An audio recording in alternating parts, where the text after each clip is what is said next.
علاقة السفينة تايتانيك باللعنة الفرعونية. الحكاية كلها بدأت سنة 1910 لما العالم الإنجليزي دوغلاس قرر يشتري الموميا من تاجر أمريكي اكتشف الموميا في مصر. تم اكتشاف الموميا دي في القرن ال19. في بعض الناس بتسمي الموميا دي الموميا الغير محظوظة. نقول إن زمان ما كانش فيه رقابة زي موجودة دلوقتي، بيقدروا يهربوا المومياوات والحاجات الأثرية بطريقة سهلة. العالم الإنجليزي شاف إن هي فرصة إنه يشتري الموميا دي، خصوصا إن سعرها كان 4000 دولار. بعد ما التاجر الامريكي سلم الموميا للعالم الانجليزي، هو والعمال اختفوا في ظروف غامضه. بالاضافه ان العالم الانجليزي لما اشترى الموميا ابتدى يحصل له مشاكل وحاجات كتير وحشه قوي في البيت، لحد ما قرر ان هو يتخلص من الموميا. قرر يديها هديه لصديقته عالمه الاثار، قدر ان هو يتخلص منها.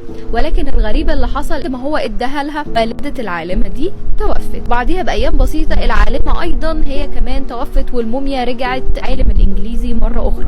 شاف انها موميا بتجلب التشاؤم، قرر اعطائها المتحف البريطاني مجانا. ولكن اللي حصل كان غريب جدا. استنوني في بارت 2.